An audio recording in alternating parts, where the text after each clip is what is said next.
Quick disclaimer, this video contains a bit of slander and is used to add a lighthearted tone to the video. Do not harass or send hate to any people or communities featured in this video. Classic players are Roblox players who joined Roblox between 2008 and 2016. They are mostly peaceful as they just want to cherish old Roblox. They also aren't too fond of new changes made to the website, like when the logo was changed and it was no longer red. They also don't wear anything new unless it has that classic Roblox style. They still use the blocky R6 avatars and often hate the new Arthur avatars. Their favorite Roblox games will always be any Roblox game that can capture that old Roblox charm, like Natural Disaster Survival, Block Tales, or Regret Evader. Sometimes they would flex when they joined Roblox and make fun of the newer players. Classic players can be people who joined later on in Roblox and want to see what they're missing out on. Their avatars would also be very simplistic. These kinds of people are the ones who also believe the idea that quote-unquote old Roblox was better. They preferred Roblox when it was simpler and the community was smaller, even though they've never actually been there to experience it. The best way to describe them is like when people born during Gen Z wish they went back to the 80s and 90s, even though they wouldn't be able to live without their modern iPhones and social media. Gunters are players who take every Roblox event extremely seriously. They're the people who aim to 100% complete every part of events no matter how hard they are. The term was created during the Ready Player One event, and that was also when they were the most active. Ever since the term has changed a little bit to mean players who go above and beyond to complete any events, these players would spend multiple hours and even days finding clues and trying to find the next step during the Ready Player One event. They were mostly active during any event where the first people to complete the event would get a special prize, like the RB Battle Season 2 and 3 Final Battles. The Gunters are especially important for the recent Roblox event, the Hunt Mega Edition. There are 26 games and each game has a regular token and a mega token. Mega tokens are where the Gunters come in. Mega tokens are a lot harder to find and obtain than regular tokens. They are also needed if the player wants the grand prize, $1 million. Now Gunters have even more of a reason to spend hours searching the games overnight for a clue to the next mega token. Roleplayers. There are countless different roleplay games with countless different roleplay communities. There are different roleplay genres like military, restaurant, family, city, and many more. Roleplayers are players who want to play a certain role and have fun roleplaying with others. Pretty self-explanatory. In military roleplays, players have ranks and must compete in the trials higher ranked players give them in order for them to rank up. Oftentimes, military groups will have allies and enemies, but it is rare for the enemy groups to go to war. For restaurants, players can get hired depending on what restaurant they want. Some restaurants have players fill out a resume in a different game, while others may have higher ranked players train them. Roleplayers in these games take their rank very seriously, banning trolls and not tolerating any disobedience. Restaurants specifically may pay their workers Robux depending on how good of a job they do. The family and city roleplays are the more common and simpler ones. These don't have ranks and roleplayers are a lot less serious. Roleplayers in general are mostly peaceful, and most of the time they won't bully or harass anyone. Church and religious cult roleplays, however, are a lot more serious. They take their religion very seriously, and whether or not it's ethically or morally correct for a kid's game is up to interpretation. Hackers. Now these hackers are different from the ones you see flying around or cheating in a Roblox game. Those are exploiters. Everything they do affects the server and is mostly mild. Hackers are the people who hack entire games and in one case the Roblox website. As mentioned previously, the only time Roblox was hacked was for an April Fool's joke in 2012. Now going more into depth, after Elernate, the main hacker, gained access to the admin panel, he and his friends started causing chaos. His friends did simple stuff like messing with some people's avatars and trolling on the forums, but Elernate took it too far and tried to destroy Roblox's economy. This resulted in many hats being removed permanently and accounts being terminated. This was also the only time Roblox has ever been officially hacked, as they made sure to focus more on security ever since. Normally when thinking of a hacker, players might think of the various myth hackers, like Blox, John Doe, and 1x1. However, there have been multiple incidents of real hackers who have hacked entire games, like Cool Kid and Tubers93. Cool Kid's hacks weren't anything crazy, just covering the map with images of an avatar and spamming Team Cool Kid join today. They were mostly known for hacking and work at a pizza place in Natural Disaster Survival. As for Tubers93, they did hack Meep City, and I say they because Tubers93 isn't actually one person, but a group of different people using the name. We actually did talk about these hacking incidents before, so if you want to check those out, please check the card up in the corner. Slenders are seen as very cringy Roblox avatars. Their avatars are very tall, emo, and copy-paste. By copy-paste, I mean almost every single Slender looks and acts exactly the same. Slenders started appearing between 2016 to 2018 when Roblox added Arthro. They would use Arthro to make their appearance very tall and skinny, giving them a slim appearance. Their favorite game is usually The Hood, and they are notorious for online dating. People with accounts like these are no older than 16, usually younger.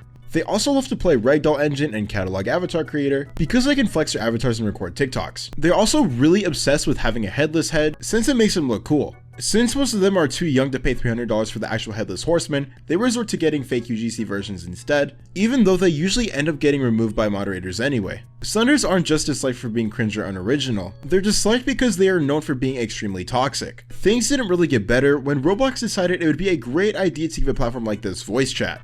Now Slenders can really voice their opinion about you. No longer will they be censored by hashtags, instead, they're going to just start swearing at you for as long as they can, until Roblox mutes their voice chat for 5 minutes. Despite the reputation, not all Slenders are bad. Some of them just like how the avatar looks and are actually chill people.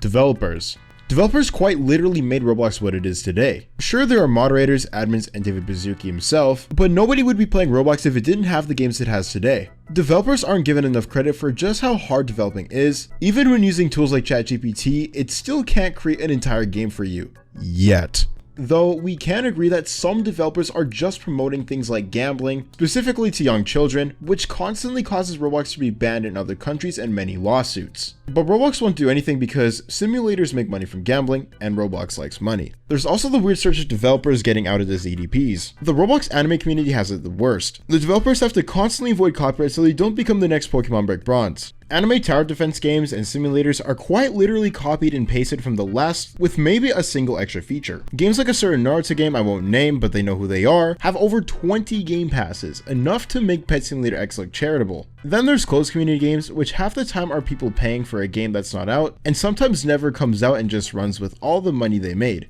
But it's not all negative. There are some really good anime games and other Roblox games that actually have a passion put into them. Passion is very important when making a good game, and unfortunately, as cash grabs rise in players, passion for making games dwindles over time. This is why games like Forsaken do so well. It's a passion project and won't sell out to any big company that will put microtransactions in it. Also, I've seen a ton of you guys in the comment section talking about Forsaken. If you want me to make a video on it, just let me know in the comments because I definitely will. Admins are rarely seen but still have a huge impact on Roblox. They are identified by their special administrator badge, and they are official Roblox employees. They are also given special privileges and access to Roblox that normal players aren't able to do. They can unban accounts, control the website's functions, and add or edit items in the catalog. They are also responsible for engineering and customer support. Though admins are partially responsible for moderation, moderators are the ones mostly in charge of handling it on the website. There are currently over 1,800 Roblox admins. Admins are also able to access Roblox updates early. Along with accessing the updates, they can also work on any new lighting, physics, and animation updates. They have an admin panel that was compromised and abused in 2012. A player gained access to it and used it to cause the 2012 April Fool's incident, the only time Roblox's website has ever been hacked. Most admins don't interact much with the Roblox community, which is why admins like Inception Time are so iconic, because he's always there to interact with the community while still doing his job.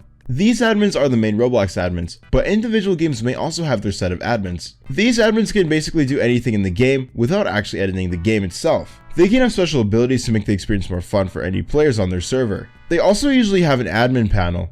Sometimes games would log access to the admin panel behind game passes to gain Roblox a lot easier. Nowadays, admins are still essential in both games and the Roblox platform. Trolls come in many different shapes and sizes. Literally. There are also many different kinds of trolls. There could be role-playing trolls, people who specifically target serious roleplay games to troll and have fun. There could also be avatar trolls who utilize layered clothing and UGC to break or glitch a game for funny moments. One of the games that always fell victim to this was Murder Mystery 2, and because of these trolls, a lot of games have just disabled layered clothing completely. The most controversial trolls are exploiters. Trolls who use exploits to gain an unfair advantage, just so they can have a laugh at all the people complaining. These trolls are hated the most because they actively ruin any server they're in, and force the players to rejoin, which can get very annoying. These trolls are still somewhat lighthearted though. The worst ones are the more edgy and dark trolls. These trolls could upload or use bypass avatars to expose a lot of bad messages or just make inappropriate avatars. They could also spam really bad bypass messages in the chat. They are mostly responsible for placing really bad scripts in free models that range from crashing the computer to completely breaking the game and making it unplayable for whoever was unlucky enough to download the free model. These trolls are also known for raiding groups in Discord servers, mass reporting games and players, following specific users into games to harass them, and creating multiple alt accounts to continue causing chaos. These types of trolls are banned fairly often though, so they aren't as prevalent as they used to be. UGC Creators. UGC Creators are an odd community to cover. They're like 50% beneficial and 50% very negative for Roblox as a whole. UGC started out really positive because Roblox only let certain people into the program, so there weren't as many items and it was heavily moderated. A few problems started to arise when Roblox let more people apply to be in the UGC program, but it was still mostly okay. However, now that Roblox has made UGC public, the program is basically cooked. One of the biggest complaints was limited items. Why spend hundreds of thousands of Robux on a Dominus when you could just buy the UGC version that looks exactly the same for like 100 Robux? Sure, you could argue that these were taken down shortly after being released, but there are still a ton of copies of limiteds that haven't been taken down at all. Even worse, since UGC items can now be limited themselves. Even if you can't trade or sell it like limiteds, it can still cause people to make fake limiteds and trick people into buying them. There's also the problem with people uploading a lot of anime or other copyrighted assets that could get Roblox in a lot of trouble with copyright lawsuits. There are also a lot of inappropriate accessories being added to the catalog daily because, well, there are just too many accessories for Roblox to moderate now. Despite the negatives, the good UGC creators are very talented. Creators like Reverse Polarity and Polar Cub are very popular for their creative and nice accessories. UGC has helped a lot of people make their avatars a lot better and in some cases a lot funnier. Myths. The myth community was at one point one of the biggest communities in Roblox. There was an entire group dedicated to people who wanted to see their myths come to life. Myth hunters would make it their goal to solve these myths, and the actual myths themselves would always be people acting the role in the story. Myths like the Smiles family and Grocery Gang were some of the biggest and most popular ones. We've already discussed these myths in this video in the top corner, which if you haven't seen, you can check it out after watching this one. Flamingo was also very big in the community, as he has made many different videos covering a lot of the myths that were recommended to him. Unfortunately, the community as a whole was ruined when Chasm was exposed for being an EDP and liking people that were not his age. The entire community died down when he was exposed because he owned a big portion of the myths. This also includes the big group that a lot of the myths gathered around. When he was exposed, he refused to give up ownership of any of these myths, so a lot of groups like the Cult Family had to make new ones, which put them behind completely, and some even had to completely rewrite their stories. These were just the myths he played a role in. Other myths like Chuck Norris, which he was the main myth of, are now completely ruined and will never be finished. This led to a lack of motivation in the community to continue making myths, and no myths meant no nothing for Flamingo, so he stopped doing myths. Nowadays, myths are almost completely dead, and the few myths that do pop up never get any recognition because the community that used to support them is no longer there. A lot of popular myths from the past are either completely deleted or abandoned. Furries. Furries are people who dress their avatars as humanoid animals. Seems harmless, right? Well, most of the time it is. Furries get a lot of unnecessary hate from the Roblox community because of how they dress and are often bullied a lot for it. Even though dressing as a furry doesn't really harm anyone, a lot of people just like to hate at them, and even if they are spotted in TikToks, there will be comments making fun of them. A lot of the hate furries get also stems from some of them being really creepy or really bad individuals. If you know, you know. The bad furries completely ruin the reputation of the rest of the furries, especially when the bad furries get exposed for liking people not their age and doing various other things I can't even say here. Even when a furry doesn't do anything wrong, they are still shamed for being quote unquote cringe or quote unquote weird. But just like Slenders, not all furries are as bad as the stereotypes. A lot of them just like dressing up as their hobby and don't bother anyone. The only reason why furries are so far down the list is because the bad ones are a legitimate danger to young children. YouTubers. Roblox YouTubers create a lot of people's childhoods, which is ironic since some of them, and I am putting emphasis on the word some here, seem to be attracted to the audience watching them, but we'll get into that later. Many people still love to go back and rewatch Flamingo's admin control videos for a good laugh because they were just entertaining. Roblox YouTubers are almost just as important as the developers, especially for events like The Hunt. Times like these are when tutorial YouTubers shine. Roblox Studio YouTubers are also incredibly underrated for how helpful they are to anyone wanting to make their own Roblox game. There's a Roblox YouTuber for every genre. For pure entertainment, you can watch Flamingo. For competitive games, you can watch Tanker. For roleplay games, you can watch Inquisitor Master or Poke. For summaries and explaining games, topics, and lore, you can watch Blox Explained. This is also where you hit the subscribe button, by the way. And for drama, you can watch Parlo. Just one thing to remember when watching Roblox YouTubers, don't get too attached to them. Over the past 5 years, there's been a huge surge of YouTubers getting exposed for liking people not their age, a lot of which are Roblox YouTubers. Animation YouTubers like Notiv and Kamgaiza were also exposed. Even Kaneko Kitten was cancelled for the same thing. I don't know what was going on in 2024, but you can really not trust anybody from that year. Even now, there are still allegations coming out against Roblox YouTubers. And for the people wanting me to make videos on these people, I already have. And YouTube really hated me for it and took down one of my videos and added an age restriction to one of them, and I apologize for that. Anyway, if you like this video, you will definitely love our video talking about Roblox myths. Let me know if I miss anything, and also let me know what you guys want to see next in the comments below.